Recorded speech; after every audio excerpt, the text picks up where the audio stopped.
What will it actually take to close the gender pay gap in New Zealand? So this week we are joined by Jo Cribb, project leader from Still Minding the Gap, to unpack where gender pay equality is really at in New Zealand.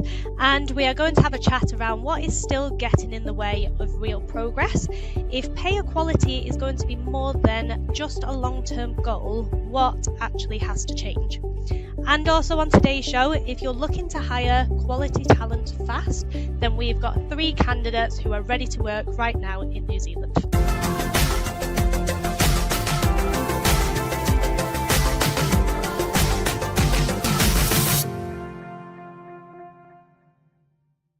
Welcome to the show. So I'm looking after you for today while Shannon's away. So I'm Kirsty, one of the team leaders here over at Frog Recruitment. And new figures show that New Zealand's gender pay gap has narrowed over the last decade, but that progress has started to slow, and the bigger issues are still very much there. By 2025, the gap had come down to 16%, and that was from 25.5% in 2010. Which on the surface sounds very positive. But in real terms, women are still earning around $63,700 a year, in comparison to men who earn around $75,800. That's more than a $12,000 difference every year. So what really stands out is how the gap has grown over time, or grows over time. So it's lowest for people in their late 20s, but by the time women reach their early 50s, it jumps to around 20%. Which tells us this isn't just about starting salaries, it's actually about what happens across an entire career. And to talk about that, I'm joined by Jo Cribb, project leader from Still Minding the Gap. Can't get my words out. Welcome, thank you for joining us. Oh, it's my pleasure. So to start us off, can you just tell us a little bit about yourself and about Still Minding the Gap and the work that you've been doing in this space? Sure. Well, it all started probably, I would think, about 20 years ago when I left a senior leadership role, and it was advertised in the market for about 50K more than what I had left it. And when I looked back, I had been appointed to the role in an acting up kind of capacity, and I'd been given a little bump to my salary. And essentially then my salary just crept up from that. But what I had been is underpaid systematically for about 4 years. And when you start to add that up, it's hundreds of thousands of dollars. And then I started talking about it with other colleagues, it's other leaders, other women, and it was unfortunately a very common occurrence. We were the ones who found out about it. And we know because of all these gaps, we know because of all the research, that most women are bearing the cost of some sort of gender pay gap. I've got a daughter. She's going to hit the workforce in about 3 or 4 years, and I don't want her to have the same experiences that I did. So this is an issue that I think I've been leaning into in terms of my professional background. I have worked in government and senior leadership roles. My last role with the New Zealand government was as the chief executive of the Ministry for Women. So I was lucky enough to be paid to work on these issues, and I've just continued doing so. We have started the Still Mind the Gap campaign because, as you say, we've become very complacent. We've just become very accepting that we've got a gender pay gap, and there actually isn't much work happening on it. And if we want it to stop, if we want young women who are entering the workforce not to have to deal with it, if we want women to be able to retire well with a fair income, and if we want to get the promotions and the hiring and use our talent well, we have to lean into this gender pay gap thing. Yeah, definitely. And right now, how would you describe the state of the gender pay gap in New Zealand? So it has been static in that it hasn't really moved for about a decade. It's sat around 9, maybe 8, 10%. We've had a drop at the moment, down to 5%, but the economists who've looked into it have said that this is a result more of women losing their jobs in our recession a lot of low-paid women losing their jobs, and so that increases the median. With men's wages staying the same, the actual gender pay gap drops. And it's not in any way because our organisations have become more gender equal or more fair. It's just actually that women are bearing the brunt of our current recession.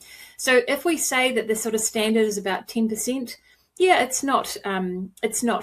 If you put it into, I guess, world standards, it's pretty good. But is 10% okay? That's an awful lot of money for potentially every woman to be earning less for essentially no reason. Yeah, definitely. That's so interesting as well, around the way that it's changed because of the recession. So as I mentioned at the start, so we know that the gender pay gap has come down over time. So from 25.5% in 2010 to 16% in 2025. And as we mentioned, the progress has slowed. Women are still earning more than $12,000 less a year on average than men. So from your perspective, why do you think we're starting to see progress plateau? And what does it tell us about those deeper issues that are still in play? Yeah, I think that's a great question. So we have seen, if we were having this conversation 20 years ago and we had a gender pay gap that was in the 20s, we could have rationalised it by looking and saying, well, actually, there aren't as many women who have degrees, there aren't as many women who are qualified, there aren't as many women in senior leadership roles. And that would have been true even 20, 30 years ago. It is not true today. In fact, there are more graduates today. This year, there will be more graduates who are women than are men. Women are more educated generally than the male workforce, and there are an awful lot of women who aspire to be in leadership positions. So the gender pay gap now represents not, I guess, the physical characteristics of women. It's not about experience. It's not about ambition. It's not about even the roles or the industries that women work in, because that has changed significantly. All the research in New Zealand shows that the gender pay gap, about 80% of it cannot be explained by the characteristics of women. So what is driving the gender pay gap in New Zealand is the behaviours that happen within companies. It's firm level behaviour. So it is choices around pay, it is choices around hiring, it is choices around promotion. It's who gets the opportunities, who gets the sponsorship, who gets the overtime and who doesn't. And it's all the discretionary choices that are happening within our organisations that are driving the gender pay gap today. It's not that a woman works part-time. It's not that she has less qualifications. It's even not that she's not in a senior role. It is actually about what is happening in our firms and the choices that are being made. The exciting thing is we can control that. We can get rid of this gap. Yeah. Perfect. So where do you see the biggest drivers of the pay gap sitting today? Do you reckon that it is in hiring, promotions, leadership representation, access to flexibility, or is it something that we're actually not talking about enough?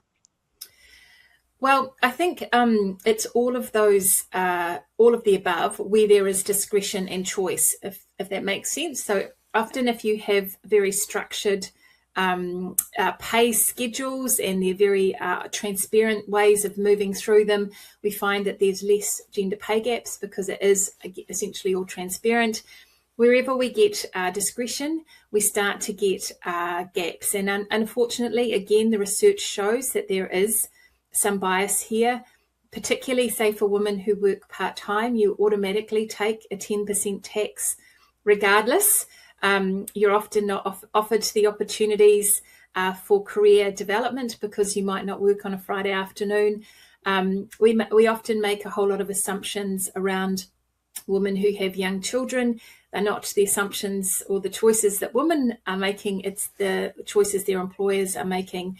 So we are really getting into the hard, uncomfortable end of the gender pay gap, where it is about perceptions, assumptions, bias, and I hate to say it, sometimes even discrimination. consciously or unconsciously, and most of the time I assume it's unconscious. I don't think there's a whole lot of people going to work to say, how do we systematically pay half of our workforce less? But you can see how it can kind of play out through a whole range of things. If you have say for instance, if you are a senior leader and you've been supported by an amazing partner at home and she's looked after the families, whether you like it or not, that model has worked for you and you would want it for others. And so when you see perhaps a young woman in front of you, whether you are conscious or not, you are potentially going to make decisions and assumptions about what's best for her, and it may not be that senior leadership role. It's a very natural process. We know the brain does that. But again, it isn't. That's where the gender pay gap is, essentially. Yeah, definitely. Slight story on it. One of my friends, she returned to work after having a child, and her manager thought that they were doing more for her by taking her workload off her, and actually she was hoping to have that workload so she could get the promotion, and exactly. It was from a place of care, but it was not what she was actually looking for. So I can see exactly what you're saying around people's perspective. And dads, right? They don't face the same kind of assumptions, essentially. And all the research again shows that our young men who are becoming fathers really want to be active fathers. So, in fact, we often put barriers in front of them to be able to do that, because again, we're locked in this kind of Victorian approach to work, right? That there's this bloke that goes off to work and the woman that stays at home, and many young men don't want it that way, and a lot of women don't either. So we're kind of locked in this model that no one really wants. Yeah, it's just that we're also used to it. We're in our comfort zones. Yeah. Okay, brilliant. So you have spoken about pay transparency and the role that it can play in forcing organisations to really confront those gaps. They may not have properly measured or addressed. Do you see greater pay transparency as one of the most effective levers for change? And what kind of accountability do you think employers actually need to do if they are going to see any real progress?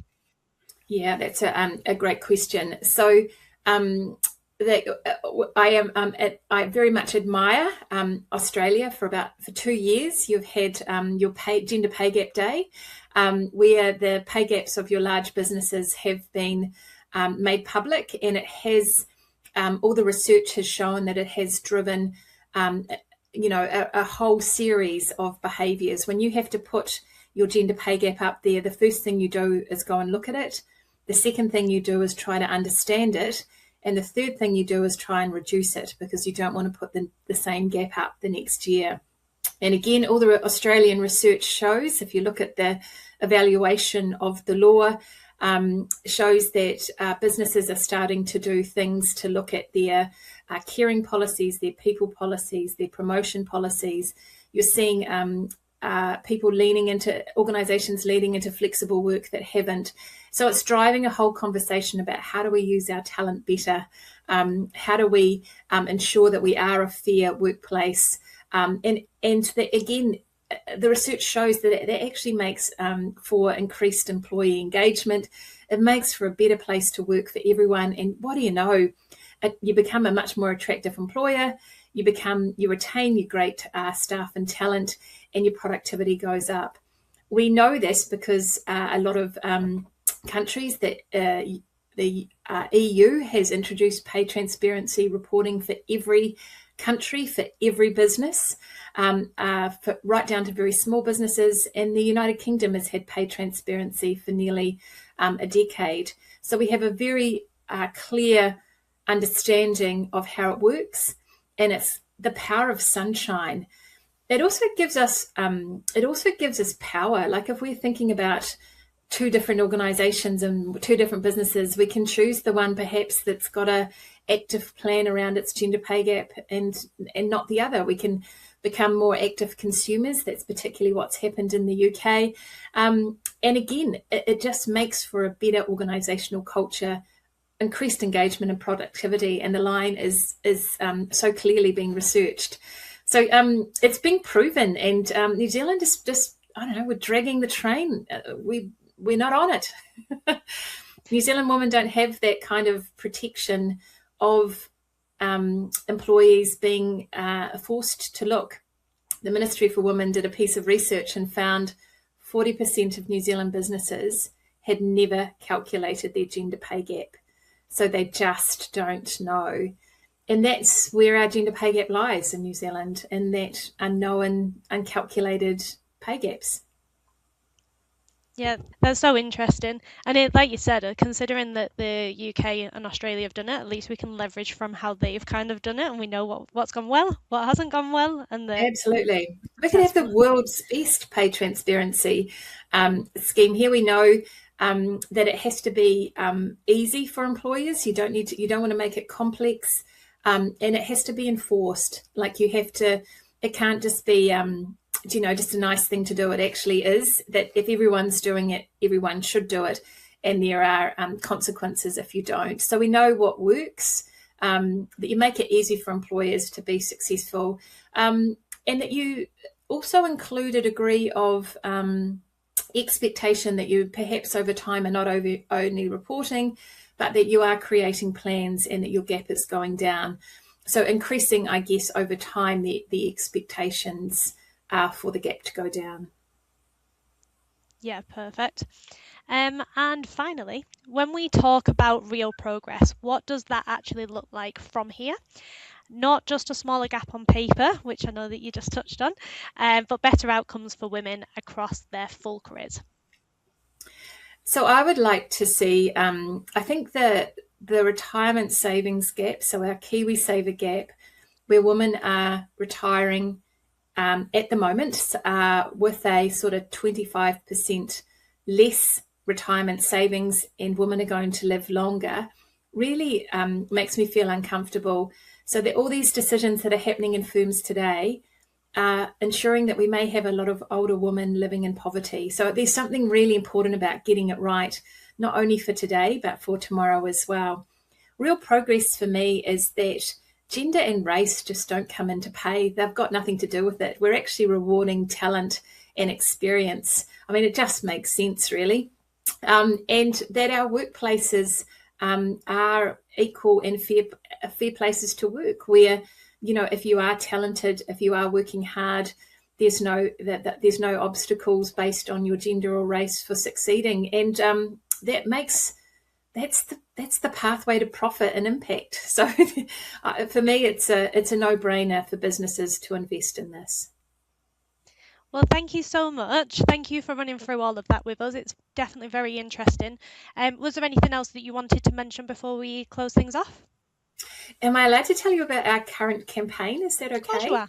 Yeah, it's a wee bit fun. So in order to, I guess, demonstrate to the government that we women of New Zealand would actually quite like them to put this law in place so that we get the pay transparency that our Australian sisters do, we're inviting everyone to invoice the Prime Minister for the money that we lost this week because of the gender pay gap. So if you want to send an invoice to the Prime Minister for what he owes you, for not having this law in place, go to our website, stillmindingthegap.org.nz, and send an invoice out there. Brilliant. Well, thank you. I'll have to look at getting my invoices sorted. Thank you so much for joining us, Jo. It's been great speaking with you. Thank you. Thank you.